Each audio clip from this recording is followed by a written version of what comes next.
CHEK Podcasts.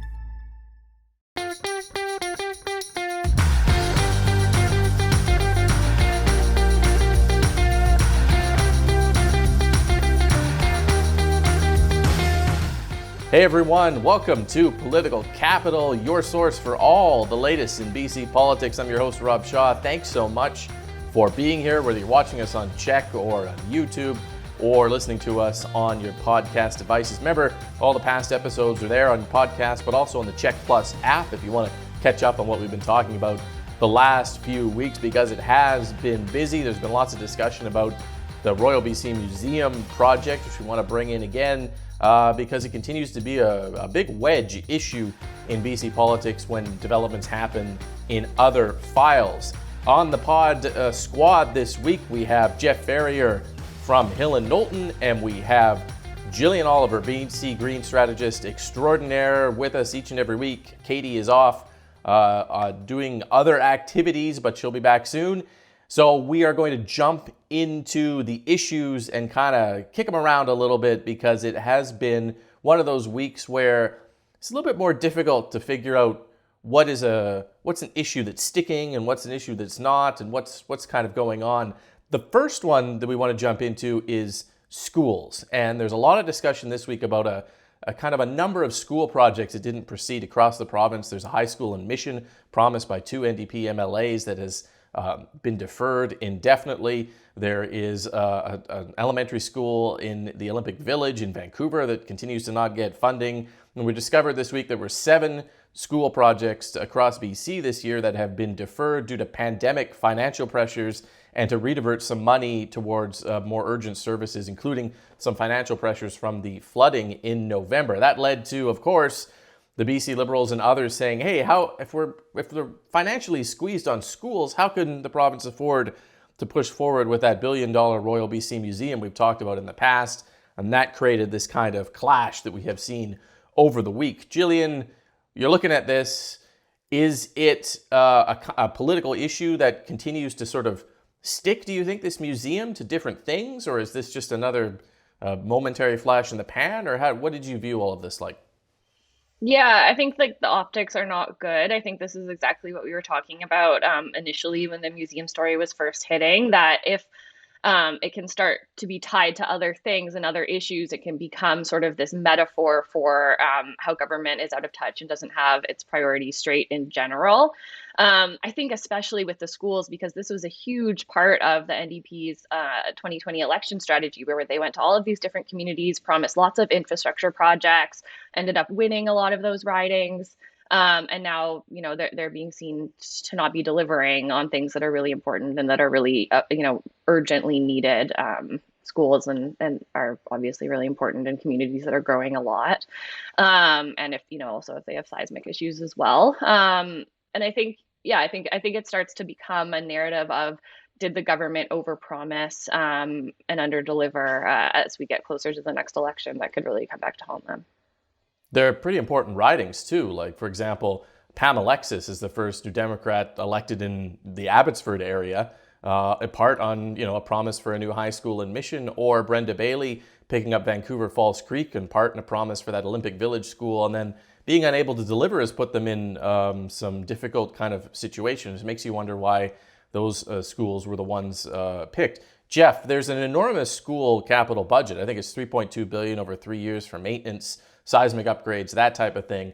It seems like it's not enough for the 60 school districts, and there are other financial pressures going on here. But is it one of those issues where the museum just kind of makes sense to compare it, or how did you look at this? Well, the museum is a easy communications tool that opposition parties can use, as Jillian said, as a metaphor for when they want to talk about misplaced priorities. I think the reality of the situation is that the museum is not causing delays of schools in the province. Wildfires, floods, and pandemic are. There's $2 billion in this year alone to help recovery from last year's events, like highways being wiped out and whole communities being flooded and wiped out, and there's multi-billion-dollar needs. There's a $5 billion ask to the federal government to help with highway repairs and to strengthen dikes, and we'll talk about climate a bit later on. But let's take a look at the numbers. The government now is spending twice as much on school construction and maintenance as the government that it replaced. And the problem for the official opposition is that parents and educators remember their record. I think they closed 286 schools. I'm talking about the BC Liberals. Remember the Supreme Court of Canada taking 20 minutes to quash $300 million cuts to staffing in schools. And I remember having to pay money out of my own pockets to build a school playground at my kid's school, as though play isn't learning for our little ones. So it's a problem for the government. It's been a sea change. The museum doesn't make it is unhelpful for them in their communication about it. But the BC Liberals will have to do better than disingenuous outrage if they want to win back parents' trust. Is it just that we're going to see the museum brought up again and again, Jeff? Like, there's a highway project that doesn't go forward in Creston. There's a rec center and a library that doesn't happen in Surrey, and it seems like the choice of the museum will just kind of float around, and the explanation is very difficult for government to advance, in part because it's not in the budget. The budget just passed a few weeks ago. The museum was approved in March, and we're talking about capital monies for things that were approved. The museum's in there somehow. We don't know how. We don't know when the money's coming out, and so trying to explain it becomes very difficult. Is this cycle just going to keep repeating, do you think? Yeah, I think it will. I think when you're explaining, you're on your heels, and that's never a good place to be for government. When you have to respond to parents being concerned about schools not getting built as fast as they want, and your response is, well, let's talk about capital budgeting, accounting, and how the money will be spaced out over 8 years, and how this causes a little pressure on a $27.4 billion 3-year capital budget. People's eyes they glaze over, and they're like, but can you tell me about the school and how you're going to build it? I remember when I was working in politics myself, and we did something similar on pay raises that some Ontario legislators had voted themselves, and we got a lot of hay off it. But at a certain point, we won some by-elections. We got some support. It was, and it was always, what's more important, $40,000 pay raise for MPPs or fixing up your school or money for more nurses? And it's effective for a time, but as with everything, I have a hard time seeing it being able to sustain the same level of public anger over 2 years. It's diminishing returns, but they'll keep going at it, and because it's easy to communicate. Yeah, it seems like a very versatile wedge that I guess we're going to continue to see deployed all over the place, and trying to sort of explain it is difficult, because if you have a household budget and you have a project within that budget, and then suddenly you add something much more expensive in, but you don't raise the budget, the feeling is that this museum at $1 billion is going to crowd out some other things, and that narrative. But capital project accounting. But capital project accounting, right? Like it's you're That's right. right. Yeah, and you're like, it's hard to tell, and the numbers aren't there. If you want to get a list of what government is spending each of the next 8 years on the museum, it's secret. It's redacted for procurement reasons. It's like government ties both hands behind its back and just keeps taking punches on it, and it doesn't do itself any favors. So I don't know, Jillian, is this going away, or is it just here? I really don't think so. I mean, the reality is, we have a lot of construction needs in the province. We're going to talk about climate resilience next. There's a ton that we need to do. I mean, one of the reasons why the recovery for the floods is so expensive is because government didn't invest in the dike upgrades and other sort of, resilience efforts that can sort of shore up our defenses to more extreme weather from climate change. So we have a huge backlog of investments, and as the government invests more in construction, it drives up demand, and the cost goes up, and that's amidst inflation as well. So I think it's going to be a really tough circle for the government to square. Another tough file for the government this week was a report by the BC Coroner Service on deaths from the heat dome that occurred in June, July of last year. Temperatures are more than 40 degrees. 619 people died related to heat at the time. And this report talks a bit about how generally they were older people with some conditions who were living alone, and recommendations in the future to try and get some sort of cooling devices to them, whether it's fans or air conditioners, and rethink how we're building buildings, and in some cases try to move people to cooling centers as well. This has been a big issue. Kind of, we were dealing with COVID at the time, and it felt like this one didn't quite get the recognition it deserved. But Jeff, let's go to you on that. This report, its recommendations, government's kind of response. How did you put all that together? So first, full disclosure, I worked at the Ministry of Health and worked on this file for government. So for some, I expect this will invite some skepticism, but for some, and it may make you angry, and that's fair game, and I can respect that. I think we all agree, though, that this was a gut-wrenching tragedy, especially for loved ones and those who died in the heat last summer. There's always an assigning of blame. And you hear things like this is because people didn't care enough to take the necessary steps to protect people. And as someone who worked on this, I can tell you that people did care, and that's why folks typically take jobs in health. But in a way, I wish this were just about people not caring, because then preventing these kinds of deaths would just be an HR problem, and that's an easier problem to solve. What we're facing here is a much graver challenge. It's that climate change kills people, and we need to reckon with that harsh truth. We see denial of it still. We see lots of bargaining. We keep talking about emissions reductions, and that's important, but it's here now, and we're not reckoning with it yet. And goodness knows things could have been done better. And the use of cell phone alert systems to warn people about the heat last summer is a very good example. The reality is government did act. It did things we do when there's hot weather. There was issuing of heat alerts. There was media outreach and a briefing by government. There were cooling centers and wellness checks for people in the health system. But it wasn't enough, right? Clearly it wasn't enough. 600 people died. And what it means for us is we need to wake up that we need to completely transform how we respond to extreme heat events.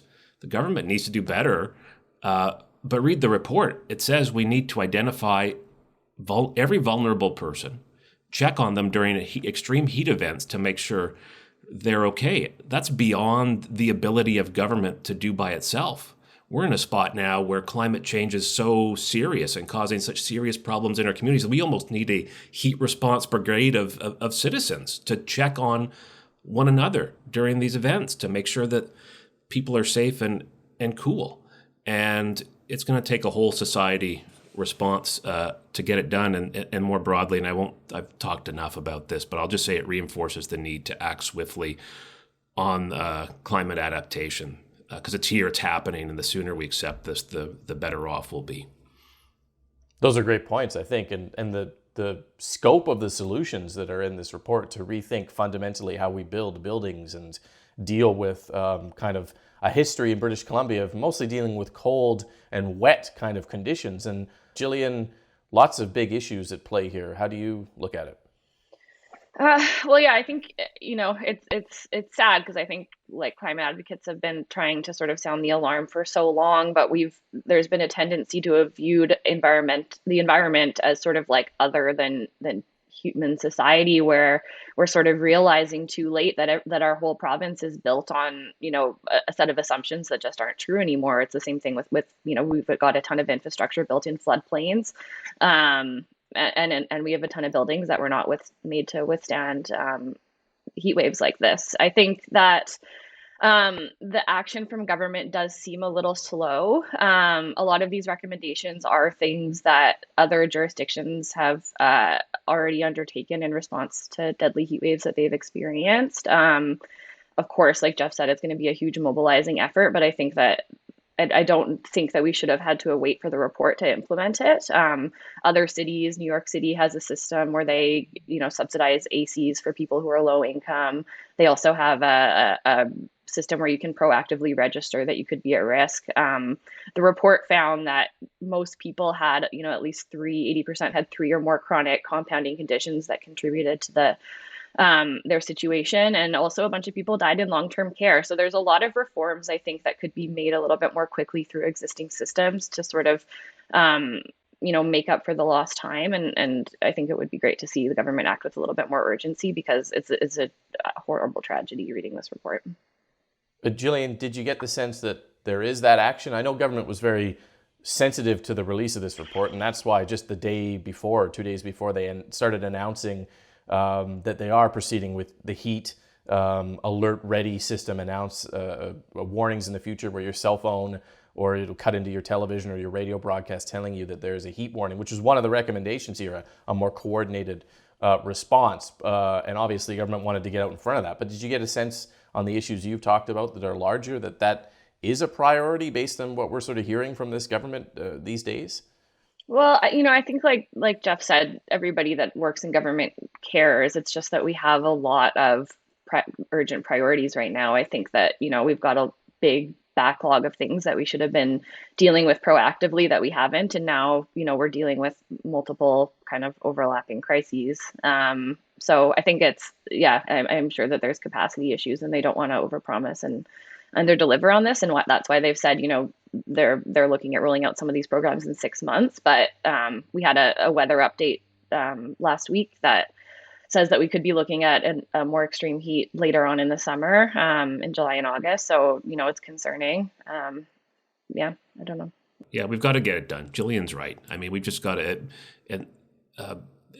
now's not the time to talk about capacity issues and systemic barriers. You just get it done, right? We have recommendations. We have steps we can take right now. They'll save lives. Let's get it done. Yeah. We'll keep an eye on that, obviously, as the summer gets hotter. Wildfires, which haven't really even begun to be an issue yet, will inevitably happen, and we'll be talking more about government's response to all of this. One of our last topics to talk about today is a little bit less clear-cut, and that's the issue of whether the BC Liberal Party plans to change its name. There'll be a motion on the floor of its annual convention in Penticton, where it's expected that members are going to vote to proceed with Leader Kevin Falcon's promise to rename and rebrand the party. That would strike a committee, which would come back with one name recommendation later this year for party members to choose whether they want to continue to be the BC Liberal Party or this new party. There's no sort of names floating around out there yet. I guess that's the work of the committee later. Lots of questions here. Does a rebrand of the BC Liberal Party help? Does it confuse voters? Will it be more difficult for the party? Is that something that the Liberals should take seriously, or is it? How do you view it?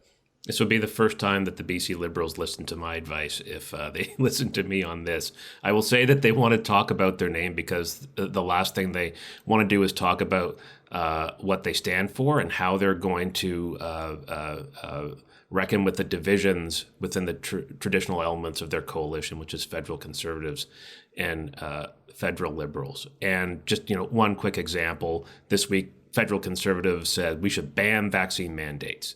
It's political science, not medical science, should be banned.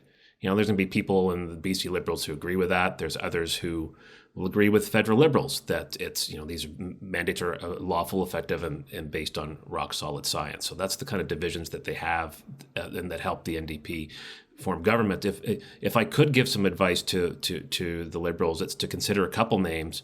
The literature fans in the BC Liberals might like Flaubertus. It's named after the author of Madame Bovary, a story of a loveless marriage and the despair and unhappiness faced by those who are unwilling or unable to resolve their internal conflicts. Or for the youngsters, why not MSTOP, the Michael Scott and Toby Office Party, named after the co-workers on the U.S. version of The Office who disdain one another but feel they have to work together despite always wondering of the other, why are you the way you are? So good luck to the BC Liberals. You are lucky Katie is not here this week. I'm shocked they didn't invite you for their keynote, Jeff. Yeah, why am I not part of these focus groups? Right. Well, there is that tension. I mean, Kevin Falcon says one of the reasons he wants to rebrand is because many people in the party hate the federal Liberals and Justin Trudeau, and it's called the BC Liberals. The parties aren't associated. They used to be up, I think, from the early 1900s to the 80s, a joint party, a membership list, kind of like the provincial and federal NDP. They're separate now, and they don't want that headache of the federal associations. They want to have a brand that different federal supporters can come under, Jeff, as you mentioned, to keep that coalition. Jillian, is this the right move? Is this the direction they should be going in? Is it even important for them right now? Well, I think you're right on the impetus for it. I think the federal conservatives have become very, very much just an anti-Trudeau party. I mean, there's more to it than that, but I think that that's been a huge driving and motivating sentiment, and that's kind of what's behind a desire to move away, to sort of try to stave off some of those divisions. We also see some, moves being made by the BC Conservatives. They came relatively close in 2 northern ridings, despite there being a snap election, and they've been having some internal maneuverings by former BC Liberal candidate or would-be candidate Aaron Gunn. So I think this is a lot about kind of trying to tamp down those internal divisions so that they can get on with figuring out what their agenda is. But I think that it speaks to a broader problem in general, which is that they are really focused on the negative. And I think Katie, if she was here, would say that's opposition's job. But I do think that voters, saw that what they put on the table last election, canceling the PST, these ideas that just don't make much sense. And I think that's going to be the bigger challenge for them, regardless of what the name is. What are they offering the province, and what's their plan going forward? That's a great point. The last election platform did not make a lot of sense. And I think voters kind of took a look at that and said, why are we doing that? Why is that even being proposed? And that is one of the reasons for sure that I think the party would like to move beyond the clone speech of 2017 and some difficulties in stating what they stand for sure. If you want to hear some more of Kevin Falcon and you're watching on CHEK, stick around because he's the guest of Mo Amir on This Is Van Color coming up next. If you're listening to us on your podcast devices, thanks for being here. Make sure you subscribe with new episodes coming out when we record them on Fridays, recapping the week. Thank you so much for watching and listening. Thank you to the panel for being here. We'll be back next week on Political Capital.